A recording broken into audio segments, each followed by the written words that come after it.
আসসালামু আলাইকুম।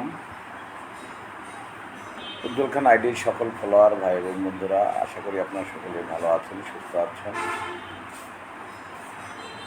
ঈদের পরে অনেকদিন পর হঠাৎ করে লাইভে আসলাম। ফেসবুকেও অ্যাক্টিভ ছিলাম না। জীবনের বেশ কিছু গুরুত্ববান মানুষ, বা ব্যক্তিরা আমার জীবন থেকে বিদায় নিয়েছে। বিশেষ করে আমার বাবার বড় বোন, আমার দাদি, আমার বড় ফুফু। আমার দাদির শরীরটা অসুস্থ, সবাই দোয়া করবেন দাদির জন্য, কারণ আমার দাদি এখনও আছে এবং দাদির সামনে থেকে তার বড় ছেলে, আমার বড় চাচা এবং বড় ফুফু দুজনই চিরবিদায় নিয়েছেন এই পৃথিবীর মায়া ত্যাগ করে। এবং একটি ভাই ছিল লতিফ, সে কিছুদিন আগে, মাস 6 আগেই তার বাবা এবং মাকে একই সাথে একই দিনে হারায়। সেই ছেলেটাও এই সপ্তাহেই চলে গেছেন, আমার খুব কাছের ছিল। গতকালকে আমার এক মামই আমার বাড়ির পাশে, অর্থাৎ আমার বড় মেয়ের দাদি শাশুড়ি, তিনি পৃথিবীর মায়া ত্যাগ করে চলে গেছেন না ফেরার দেশে। সব মিলে আসলে কতটুকু ভালো আছি, কতটুকু মন্দ আছি বুঝতেই পারছেন। আছে, দেখো আশেপাশেই আছে। তো অনেকদিন পরেই হঠাৎ করে আপনাদের মাঝে লাইভে আসলাম, শুধুমাত্র আপনারা সকলে কেমন আছেন, আশা করি ভালো আছেন। এবং ঈদ হয়তোবা গ্রাম পুলিশের ঈদ তো হয়তোবা ততটা ভালো কাটেনি, তারপর আলহামদুলিল্লাহ মহান আল্লাহর কাছে লাখো কোটি শুকরিয়া, বেঁচে আছি। এর চাইতে ভালো কিছু হতে পারে না, আমরা বেঁচে আছি। বাংলাদেশ গ্রাম পুলিশ বাহিনীর সদস্যদের উদ্দেশ্যে হঠাৎ করে কিছু কথা মনে হলো। আজ কয়েকদিন প্রচুর ফোন আসছে, তবে সকলেরই যে জানার ইচ্ছা যে ভাই ঈদের পরে এখন আমাদের কোনো ভাগ্যের উন্নয়ন বা গ্রাম পুলিশের স্বপ্ন বাস্তবায়নের জন্য কোনো আপডেট আছে কি না। তো আপনাদের সকলের কাছেই আমি বিনয়ের সাথে অনুরোধ করছি, এখনও সর্বোচ্চ আদালত, মহামান্য সুপ্রিম কোর্ট আপিল ডিভিশন এখনও খুলেনি, ভোকেশনাল চলছে। আমরা আগামী সপ্তাহ থেকে সর্বোচ্চ আদালত খোলা থাকবে এবং আমাদের কার্যক্রম চলমান আছে। আমরা সোশ্যাল মিডিয়া ফেসবুকে এসে শুধুমাত্র বড় গল্প করার জন্য, বড় হওয়ার জন্য, নিজের ক্যাডেট নেওয়ার জন্য সোশ্যাল মিডিয়া ফেসবুকে আসি না, কারণ আমাদের ঠান্ডা মাথায় এবং কোনো তাড়াহুড়া নেই, কারণ তাড়াহুড়া করে কোনো জাতিরই উন্নয়ন হয়নি। ইতিপূর্বে আমরা অনেক দেখেছি যারা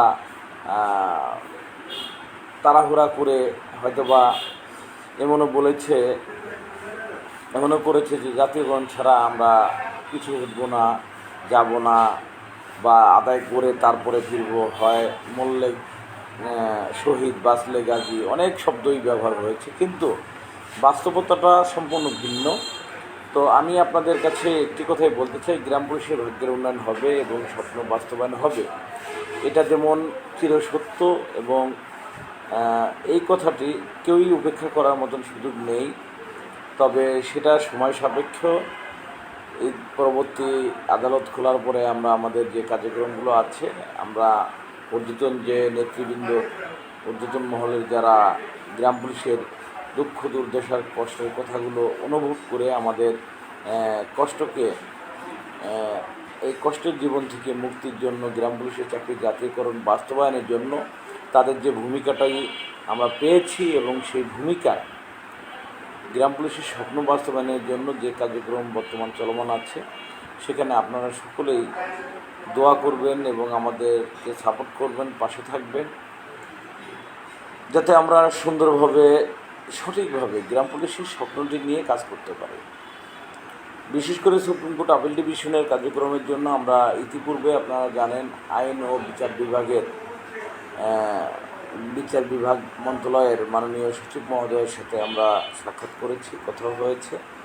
সেই সাথে বর্তমান সরকারের উপদেষ্টা পরিষদের সদস্য শাবান আজাদ মহোদয় সহ ব্যারিস্টার হুমায়ুন কবির পল্লব মহোদয়, এই মানুষগুলোর কাছে আমরা আমাদের কার্যক্রমের কথাগুলো নিয়ে বারবারই আমরা আলোচনা করেছি, কথা বলেছি। ইনশাল্লাহ আমরা আশাবাদী গ্রাম পুলিশের স্বপ্ন অচিরেই বাস্তবায়ন হবে।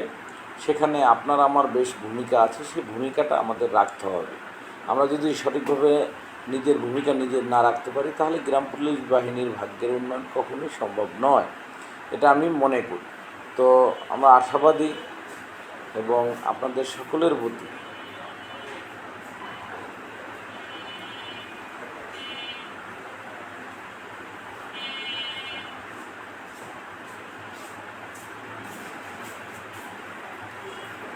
সনাতন বিশ্বাস মনে মনে সিদ্ধান্ত নিয়েছেন চাকরি ছেড়ে দিবেন।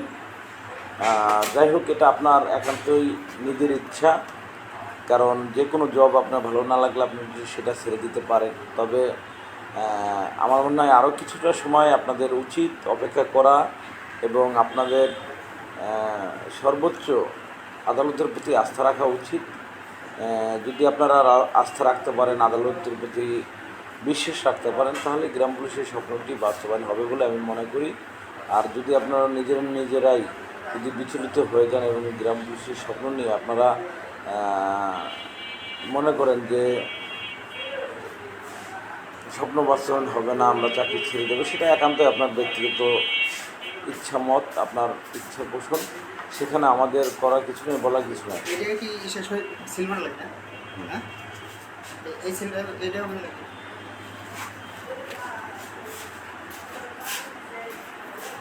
তো